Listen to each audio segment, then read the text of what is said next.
Hello friends, good morning. നമ്മുടെ Kerala TV സീരിയലിലേക്ക് എല്ലാവർക്കും സ്വാഗതം. ദേ നമ്മുടെ നയനയെ ഏട്ടത്തി തന്നെ പുറത്താക്കിക്കോളൂ എന്നും പറഞ്ഞുകൊണ്ട് രേവതിയെ സമാധാനിപ്പിച്ച് ജാനകി ഇങ്ങ് വരുന്ന സമയത്താണ് ഭക്ഷണം കഴിക്കാൻ അവരെല്ലാവരും കൂടെ ഡൈനിങ് ടേബിളിലേക്ക് വരുന്നത്. അതായത് സ്വാമിമാരെല്ലാവരും കൂടി. അല്ല, ആദർശമം വന്നില്ലേ എന്ന് രേവതി ചോദിച്ചപ്പം അവന് അവധി എടുക്കാൻ പറ്റില്ലല്ലോ, അവൻ ഓഫീസിലുണ്ട് എന്നും ജയം പറഞ്ഞു. അപ്പം ജാനകി, നീ നോക്കി നിൽക്കാതെ ഇതൊക്കെ ഒന്നെടുത്ത് വിളമ്പ് എന്നും പറഞ്ഞ് ഇങ്ങനെ അജയൻ പറയുമ്പോഴേക്കും നമ്മുടെ നയന എല്ലാവർക്കും കഴിക്കാനുള്ളതൊക്കെ പാത്രത്തിലാക്കി കൊണ്ടുവന്നു കേട്ടോ.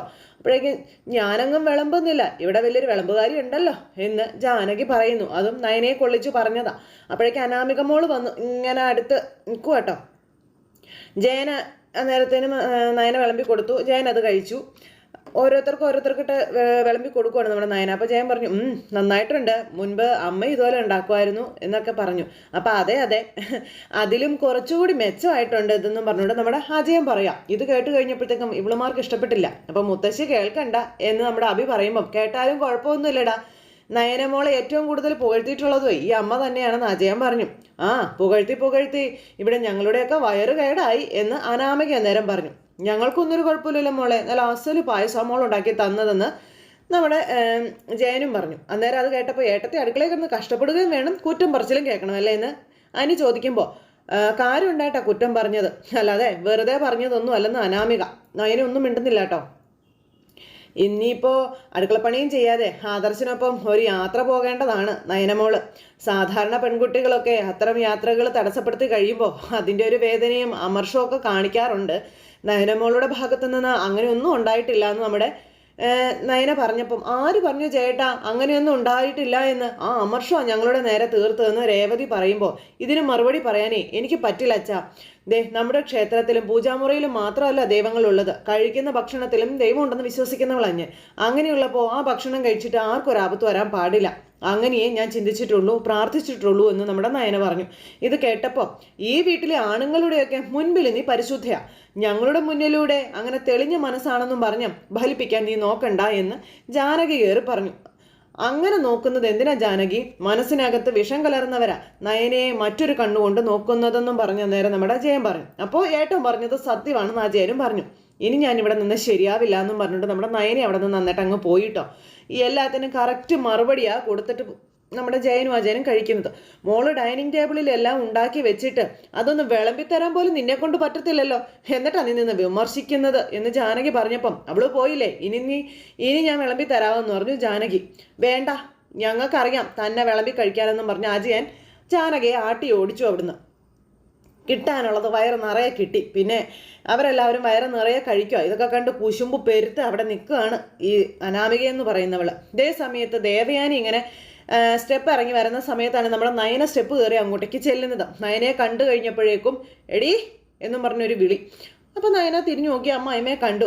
41 ദിവസം വരെ നിനക്ക് ആദർശിൻ്റെ അടുത്തുനിന്ന് മാറിക്കിടക്കാൻ ബുദ്ധിമുട്ടാണെങ്കിൽ നീ നിന്റെ വീട്ടിലേക്ക് പൊക്കോളാൻ പറഞ്ഞു ദേവയാനി. അത് പിന്നെ ആദർശനോട് ചോദിക്കാതെ എന്ന് നമ്മുടെ നയന പറയുമ്പം ചോദിച്ചിട്ട് മതി, ഇത്തരം സന്ദർഭങ്ങളിലൊക്കെ ആണും പെണ്ണും രണ്ടിടത്ത് താമസിക്കുന്നത് കൊണ്ട് ഒരു കുഴപ്പവും ഇല്ല എന്ന് ദേവയാനി പറയുക. അതുകൊണ്ട് ഗുണം മാത്രമേ ഉണ്ടാവത്തുള്ളൂ എന്ന് വെച്ചാലേ നീ ഏതു നേരവും ആദർശിനെ ചുറ്റിപ്പറ്റിയാണല്ലോ നടക്കുന്നത്. അങ്ങനെയൊന്നും ഇല്ലമ്മേ. എൻ്റെ വീട്ടിൽ നിന്നും അച്ഛൻ ശബരിമലയ്ക്കൊക്കെ പോവാറുള്ളതാ.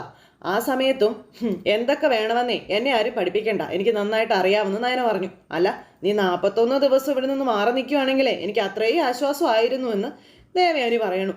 പിന്നെ നമ്മുടെ നയന ഇങ്ങനെ ദേഷ്യത്തിൽ നോക്കി നിന്നപ്പോൾ നീ എന്താ ദേഷ്യത്തിൽ നോക്കുന്നേ? 41 ദിവസം നിന്റെ മുഖം കാണാതിരിക്കുന്നത് എന്നെ സംബന്ധിച്ചിടത്തോളം വളരെ വലിയ കാര്യമാണെന്ന് പറഞ്ഞു നമ്മുടെ ദേവയാനി. അപ്പോൾ ഒരു സമയത്ത് അമ്മയുടെ മോൻ ഇങ്ങനെയായിരുന്നു, പക്ഷെ ഇന്ന് എന്നെ കണി കാണണമെന്നാണ് പറയുന്നതെന്ന് പറഞ്ഞ് നയനയോട് മനസ്സിലായി. മുൻപൊക്കെ അവൻ അമ്മയെ കാണുന്നതായിരുന്നു സന്തോഷം, ഇപ്പോഴാണെങ്കിലോ നീ അവനെ എന്നിൽ നിന്ന് അകറ്റിക്കൊണ്ടിരിക്കുക. അതുകൊണ്ട് തന്നെ അവൻ്റെ മനസ്സ് ശുദ്ധമാകാൻ വ്രതം എടുക്കണമെന്ന് ഞാൻ പറഞ്ഞതെന്ന് പറയുമ്പം മനസ്സ് ശുദ്ധമാകാനേ വ്രതം എടുത്തത് കൊണ്ടോ അല്ലെങ്കിൽ ശബരിമലയ്ക്ക് പോയത് കൊണ്ടോ കാര്യമുണ്ടോ അമ്മേ? ആദ്യം നമ്മുടെ മനസ്സിലെ മാലിന്യം നീക്കണം, അതില്ലാതിരിക്കണം, എന്നിട്ടാണ് വ്രതം എടുക്കേണ്ടതും ദൈവത്തെ വിളിക്കേണ്ടതും ഒക്കെ എന്ന് നയന പറയുമ്പം അതിൻ്റെ അർത്ഥം ഞങ്ങളുടെയൊക്കെ മനസ്സിൽ ഒരുപാട് മാലിന്യം ഉണ്ടെന്നല്ലേ എന്ന് ദേവയാനി ചോദിച്ചപ്പം അതൊന്നും ഞാനും അമ്മയല്ല തീരുമാനിക്കേണ്ടത്, നമ്മളെക്കാളും നമ്മൾ പ്രാർത്ഥിക്കുന്ന ദൈവങ്ങളാണെന്ന് നയന പറയുമ്പോൾ ഈ അനന്തപുരി തറവാടിനൊരു ശാപം ഉണ്ടായി. അതുണ്ടായിട്ട് മാസങ്ങളായെന്ന് ദേവയാനി നയനയെ കൊള്ളിച്ചാ പറയുന്നേ. നിന്റെയും നിന്റെ ചേച്ചിയുടെയും വരവിനെ പറ്റിയാണ് ഞാൻ പറഞ്ഞതെന്നും പറഞ്ഞ് ഇങ്ങനെ കുറ്റപ്പെടുത്തുവാണേ.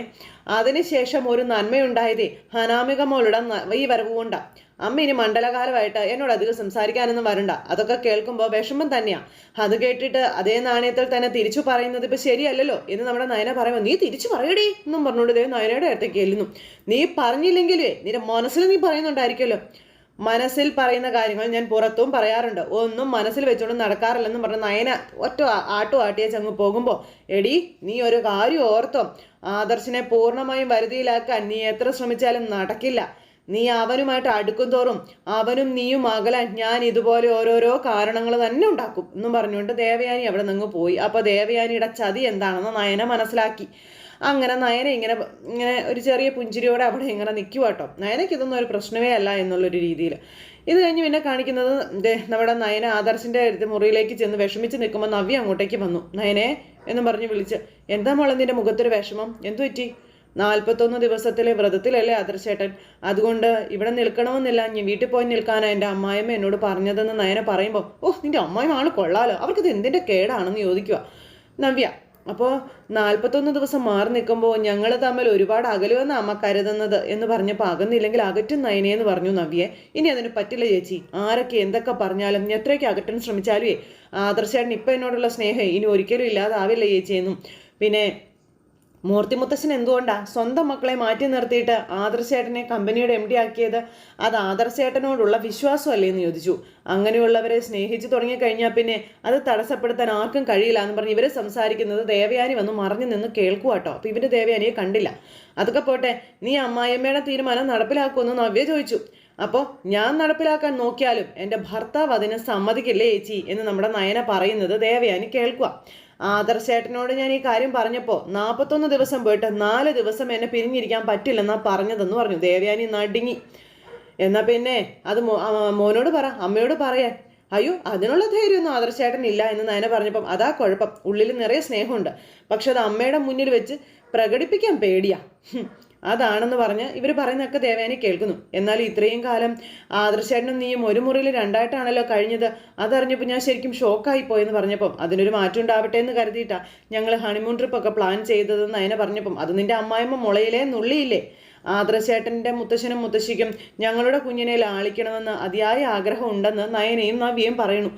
അപ്പോൾ അതുകൊണ്ട് അധികം നാൾ ഞങ്ങൾക്ക് രണ്ടായി കഴിയേണ്ടി വരില്ല, അത് ഉറപ്പാണെന്ന് നയന പറയുമ്പോൾ കാണാടിയെന്നും പറഞ്ഞുകൊണ്ട് നിൽക്കുക കേട്ടോ ദേവയാനി. അതും കേട്ട് ദേവയാനി ഒളിച്ചേക്കാൻ പിന്നെ എല്ലാവരും മിടുക്കികളായതുകൊണ്ട് നിന്ന് കേട്ടിട്ട് അങ്ങ് പോയി. പിന്നെ എൻ്റെ അമ്മായിമ്മയുടെ കാര്യത്തിൽ എനിക്ക് ചെറിയ സഹതാപം ഇല്ലാതില്ല എന്ന് നമ്മുടെ നയന പറഞ്ഞു. അപ്പോഴേക്കും പൂതനെ അങ്ങ് പോയി കഴിഞ്ഞു. അയ്യപ്പസ്വാമിയുടെ കാര്യം അവിടെ മുത്തശ്ശനൊക്കെ പറയുന്നത് പോലെ വാശിക്ക് സ്ഥാനമൊന്നുമില്ല. അവിടെ ഈശ്വരൻ എന്ത് തീരുമാനിക്കുന്നു അതാണ് നടക്കേണ്ടത്. ഈ 41 ദിവസത്തെ വ്രതം മകനിൽ അടിച്ചേൽപ്പിച്ചതാണെങ്കിൽ അമ്മയുടെ ദൈവങ്ങൾ ക്ഷമിക്കണമേ എന്ന് പ്രാർത്ഥിക്കാൻ മാത്രമേ എനിക്ക് പറ്റൂ എന്ന് പറഞ്ഞു. നീ എന്തിനാ പ്രാർത്ഥിക്കുന്നേ? അതിൻ്റെ ഒരാവശ്യമില്ല എന്ന് പറഞ്ഞു. ഏതായാലും മകനെ അമ്മ ഒരുപാട് സ്നേഹിക്കുന്നുണ്ട്, അതുപോലെ തന്നെ അമ്മ മകനെയും ഒരുപാട് സ്നേഹിക്കുന്നുണ്ട്. അങ്ങനെയുള്ളപ്പോൾ ആ അമ്മയ്ക്ക് എന്ത് സംഭവിച്ചാലും ആദർശേട്ടൻ അത് സഹിക്കാൻ പറ്റത്തില്ലല്ലോ ചേച്ചി. അതുകൊണ്ട് ഒരിക്കലും അമ്മയ്ക്ക് ആപത്ത് വരരുതേ എന്ന് ചിന്തിക്കാൻ മാത്രമേ എന്നെ കൊണ്ട് പറ്റത്തുള്ളൂ. അതും പറഞ്ഞ് നയനെ അങ്ങ് പോയി. നവ്യ ഇങ്ങനെ വിഷമിച്ച് നിൽക്കുക. ഇത് കഴിഞ്ഞ് റൂമിൽ എത്തിക്കഴിഞ്ഞിട്ട് ജയൻ ഇങ്ങനെ പ്രാർത്ഥിച്ചുകൊണ്ടിരിക്കുന്ന സമയത്ത് ദേവയാനി മുറിയിലേക്ക് വെള്ളം കൊണ്ടുവരുന്നു. എന്നിട്ട് വാതിൽ കയറി കുറ്റിയിടാൻ നോക്കുവാണേ. കാരണം നമ്മുടെ ജയൻ്റെ കൂടെ കയറി കിടക്കാനായിട്ട്. അപ്പം മരുമകളെ മാത്രമാണ് മകൻ്റെ മുറിയിൽ നിന്ന് ആട്ടി ഓടിക്കാൻ പറ്റുള്ളൂ. സ്വന്തം മുറിയിൽ കയറി അങ്ങ് കിടക്കാം. അവളുടെ ഹണിമൂൺ ട്രിപ്പ് മുടക്കിയല്ലോ, അതിനവൾ മനഃപൂർവ്വം ആ പാവങ്ങളുടെ പായസത്തിൽ എന്തോ കലർത്തി കൊടുത്തതാണെന്നും പറഞ്ഞുകൊണ്ട് ഈ ദേവയാനി വന്ന് ജയനോട് പറയുമ്പം, നയനമോൾ അങ്ങനെയൊന്നും ചെയ്യത്തില്ല, ശുദ്ധിയും വൃത്തിയും എല്ലാം നോക്കിയും കണ്ടു ആ കുട്ടി അടുക്കളയിൽ കയറുന്നതും പാചകം ചെയ്യുന്നതും എന്ന് നമ്മുടെ ജയൻ പറഞ്ഞപ്പോൾ, പിന്നെ എങ്ങനെ ജയേട്ടാ ഇത് സംഭവിച്ചത്? അങ്ങനെ സംഭവിക്കാൻ എന്താ കാരണം? നമ്മൾ കുടിച്ചതിന് കുഴപ്പമൊന്നും ഉണ്ടായിരുന്നില്ലല്ലോ, പിന്നെങ്ങനെയാ നിനക്കിതിന് കുഴപ്പം പറയാൻ പറ്റുന്നത്? നല്ല പായസം തന്നെ ആയിരുന്നില്ലേ എന്ന് ചോദിച്ചു. അതൊക്കെ കേട്ട് കഴിഞ്ഞപ്പോൾ ദേവയാനിക്ക് അങ്ങ് സഹിക്കുന്നുണ്ടോ? നമ്മുടെ മരുമകൾക്ക് കൊടുക്കേണ്ട സ്നേഹം മുഴുവനും ഞാൻ അനാമിക മോൾക്കാണ് കൊടുക്കുന്നത്, അതിൻ്റെ കുശുമ്പാണ് അവൾ തീർക്കുന്നതെന്നും പറഞ്ഞുകൊണ്ട് ഇങ്ങനെ പറഞ്ഞു. ഒരു കാര്യം ഞാൻ നിന്നോട് പറഞ്ഞേക്കാം, ഇപ്പം നീ വേണ്ടാത്ത കാര്യങ്ങളൊന്നും ചിന്തിക്കാതിരിക്കും. ഇതിപ്പോൾ മണ്ഡലകാലമാണ്, ഇവിടെ ഇപ്പം മാലയിട്ട അയ്യപ്പന്മാരുള്ള സമയമാണ്. പിന്നെ നിനക്ക് ഇപ്പോൾ കുറച്ച് ബുദ്ധിമുട്ടുകളും കാര്യങ്ങളൊക്കെ ഉണ്ടല്ലോ.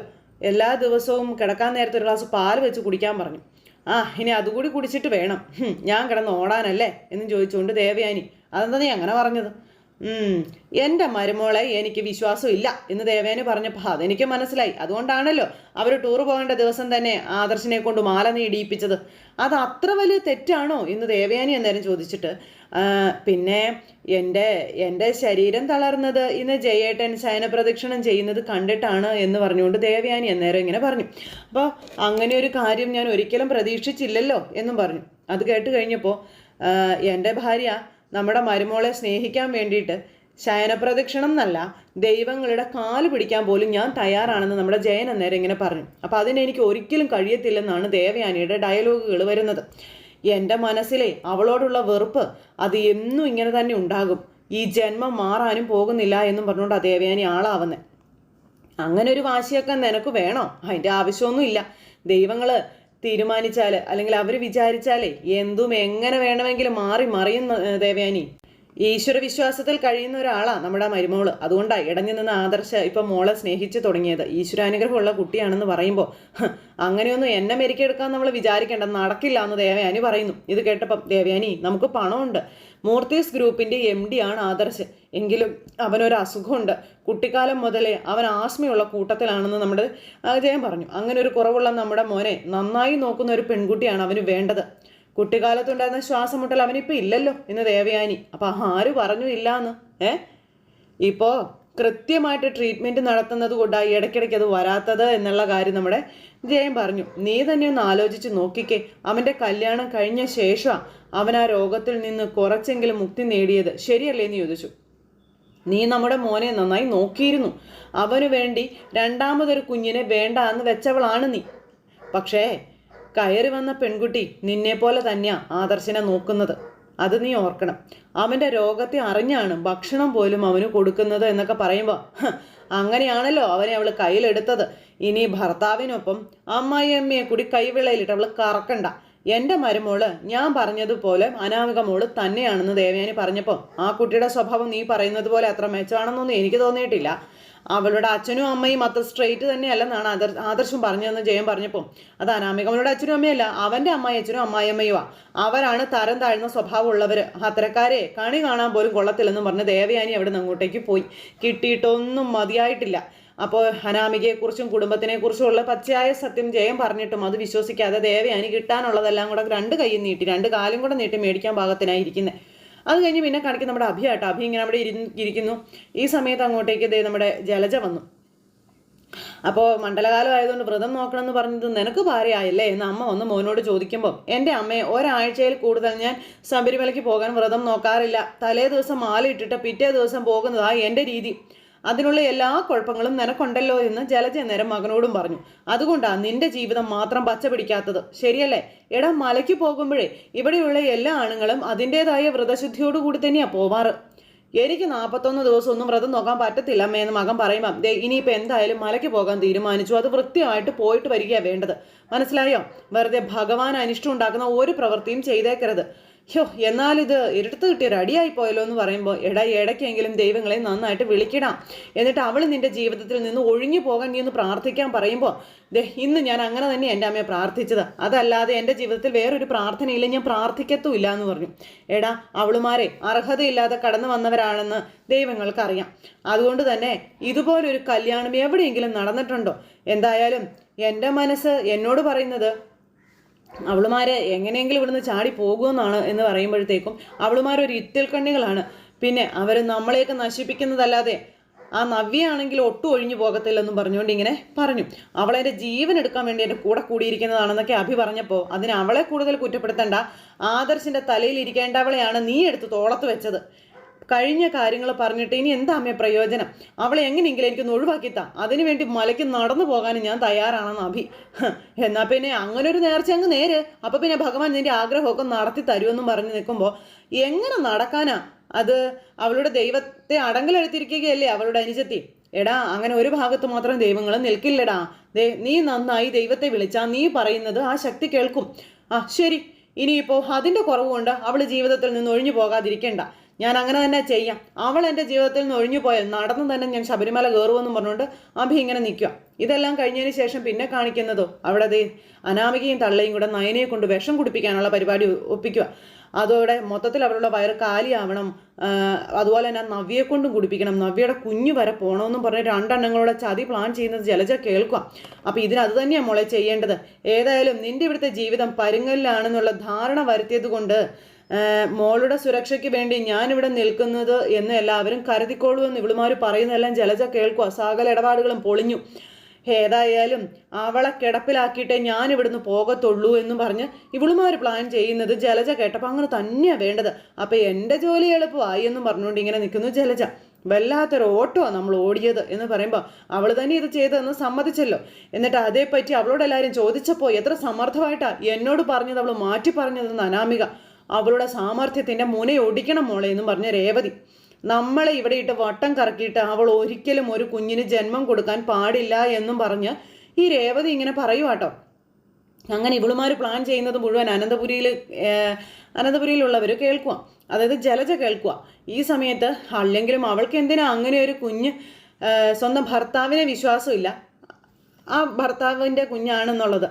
പിന്നെ അതുപോലെ ആ കുഞ്ഞ് ജനിക്കരുതെന്നാ അവളുടെ അമ്മായിമ്മയുടെ ആഗ്രഹം. എന്നാൽ പിന്നെ നമുക്കൊന്നും നോക്കേണ്ട കാര്യമില്ല. അവളും അവളുടെ വീട്ടുകാരെയും മാത്രം സ്നേഹിക്കുന്ന ആ കുഞ്ഞിനെ അവളുടെ വയറ്റിൽ വെച്ച് തന്നെ നമുക്ക് കലക്കണമെന്ന് പറഞ്ഞു രേവതി. അപ്പോൾ അത് കേട്ട് ചിരിച്ചോണ്ട് ഇങ്ങനെ ജലജ നിൽക്കുമ്പോഴത്തേക്ക് അനാമിക ഇങ്ങനെ കണ്ടു. അനാമിക ഇങ്ങനെ കാണിക്കാം, അയ്യോ ദേ അനിയുടെ അപ്പച്ചി വരുന്നുണ്ടല്ലോ എന്നും പറഞ്ഞുകൊണ്ട് എന്നിട്ട് കാണിച്ചു കൊടുക്കുമ്പോൾ ഇങ്ങനെ ജലജ ഭയങ്കര സ്നേഹപ്രകടനമായിട്ട് വരിക. ഓ എൻ്റെ ദൈവമേ, അനാമിക മോള് ഞാനിന്ന് എന്തോരം പേടിച്ചെന്നറിയാവോ? അവൾ ഒറ്റയൊരുത്തി കാണണമെന്ന് പറഞ്ഞപ്പോൾ എന്തിനാ ജലജ ഇതുപോലൊരു മരുമകൾ? അവളെ കൊന്നൂടായിരുന്നു എന്ന് രേവതി ചോദിക്കുക ജലജയോട്. ഇതുപോലെ ഒരു മരുമോളെ നിങ്ങൾക്ക് എന്തിനാന്ന് ചോദിച്ചപ്പം അങ്ങനെ ചെയ്തു കഴിഞ്ഞാലേ ഈ വീട്ടിൽ നിന്ന് പുറത്താകുമെന്ന് കരുതിയിട്ടാ ചെയ്യാത്തതെന്ന് ജലജ. എങ്കിലും അവൾ എങ്ങനെയെങ്കിലും തൊലഞ്ഞു പോകണമെന്ന് ആഗ്രഹിക്കുന്നവളാണ് ഞാനെന്ന് ജലജ ചെന്ന് പറയണു. അങ്ങനെ അവൾ പോയില്ലെങ്കിലേ ഈ വീട്ടിൽ പലരും ആയുസ് തീരുന്നതിന് മുൻപേ മരിക്കുമെന്നുള്ള കാര്യം ഉറപ്പാണെന്നൊക്കെ ജലജ ഇങ്ങനെ പറയുന്നപ്പോൾ അവളുമാരിങ്ങനെ നോക്കുവാട്ടോ. അതെന്താ എങ്ങനെ പറഞ്ഞേ എന്നുള്ളൊരിതിലെ മോൾക്ക് ഈ വീട്ടിലേക്ക് വരാൻ അർഹതയുണ്ടായിരുന്നു, അതുകൊണ്ടാണ് മോൾ ഇങ്ങോട്ടേക്ക് വന്നത്. പക്ഷെ മറ്റവളുമാരോ ഒരർഹതയില്ലാതെ വലിഞ്ഞു കയറി വന്നവളുമാരാ. അവളുമാരെ ഒരിക്കലും ഇവിടെ വെച്ച് പൊറപ്പിക്കാൻ പാടില്ലാത്തതാ. ഒരുത്തി ബെല്ലും ബ്രേക്കും ഇല്ലാതെ ഓരോന്ന് ചെയ്യുമ്പോൾ അവളുടെ അനിയത്തി ബുദ്ധി കൊണ്ടാ കളിക്കുന്നത്. അതുകൊണ്ടിപ്പോൾ എന്താ അച്ഛനും അമ്മയും അവളുടെ ആരാധകരായിട്ട് മാറിയില്ലേ എന്നൊക്കെ ജലജ. നാളെ അവളുമാരുടെ ദാസിയായിട്ട് മോൾ അധപതിക്കാതെ ചെയ്യേണ്ട സമയത്ത് എന്തെങ്കിലുമൊക്കെ ചെയ്യാൻ പറ്റുമെങ്കിൽ ചെയ്യാൻ നോക്കാനായിട്ട് അനാമികയോട് പറഞ്ഞു കൊടുത്തിട്ട് ജലജ അവിടുന്ന് അങ്ങോട്ടേക്ക് പോയി. അതും പറഞ്ഞിങ്ങനെ ജലജ പോയി കഴിഞ്ഞപ്പോൾ മോളെ അവളുടെ വയറ്റിൽ കിടക്കുന്ന കുഞ്ഞ് പോയി കഴിഞ്ഞാലേ പിന്നെ കുറേ നാളത്തേക്ക് അവൾ പത്തി പൊക്കില്ല എന്നും പറഞ്ഞുകൊണ്ട് രേവതി പറയണു. ഇന്ന് അവൾ നമ്മളോട് ചെയ്തത് അവളുടെ അവസാനത്തെ ചെയ്തായിരിക്കണമെന്നും പറഞ്ഞ് അങ്ങനെ പറഞ്ഞ് ഇവളുമാർ പ്ലാൻ ഇടുക. ഇനി ആരോടും അങ്ങനെ ചെയ്യാൻ അവളുടെ കൈ പൊങ്ങരുത് എന്നാണ് അമ്മയും മോളും കൂടെ പറയുന്നത്. അങ്ങനെ രണ്ടവളുമാരും കൂടെ നമ്മുടെ നവ്യയുടെ കുഞ്ഞിനെ കളയാനായിട്ട് പരിപാടി ഒരുക്കുക. അങ്ങനെ ഇതെല്ലാം കഴിഞ്ഞ് പിന്നെ നമ്മുടെ ആദർശിനെ കാണിക്കുന്നത്. ആദർശ് മുറിയിൽ ഇങ്ങനെ വന്നിരിക്കുക കേട്ടോ, വിഷമിച്ച്. അങ്ങനെ വ്രതശുദ്ധിയോടുകൂടി വന്നിരുന്നിട്ടും നമ്മുടെ ആദർശ് നയനയില്ലാണ്ട് പറ്റാണ്ടായി. എന്നിട്ട് പിന്നെ ഫോൺ എടുത്ത് നയനയെ വിളിക്കുക. നീ അടുത്തില്ലാത്തത് കൊണ്ട് എനിക്ക് ഉറക്കം വന്നില്ല എന്ന് പറഞ്ഞുകൊണ്ടാണ് വിളിക്കുന്നത്. അപ്പോൾ ഉറങ്ങാത്തത് കൊണ്ടാണ് ഞാനും ഫോൺ എടുത്തതെന്ന് നയന പറഞ്ഞു.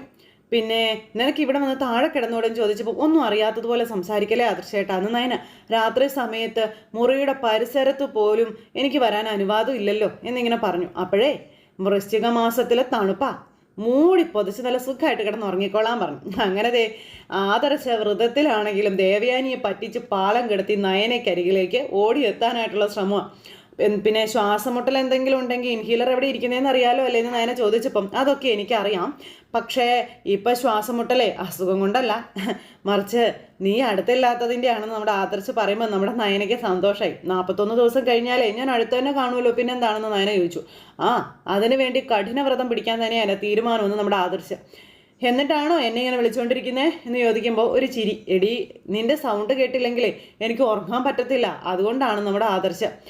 ഇപ്പം കേട്ടല്ലോ എന്നാൽ ഇനി കിടന്ന് ഉറങ്ങിക്കോളാൻ പറഞ്ഞു. അങ്ങനെ ഗുഡ് നൈറ്റ് പറഞ്ഞ് രണ്ടുപേരും കൂടെ ഇങ്ങനെ കിടക്കുന്നു. എന്തായാലും ദേവയാനി ഈ കാണിക്കുന്ന വേഷം കെട്ടൊക്കെ വെറുതെയാണ്. അപ്പോൾ നല്ലൊരു കഥയായിരുന്നു ഇന്നത്തേത്. എല്ലാവരും കാത്തിരുന്ന് കാണണേ. എല്ലാവർക്കും നല്ലൊരു ദിവസം ആശംസിക്കുന്നു. നന്ദി.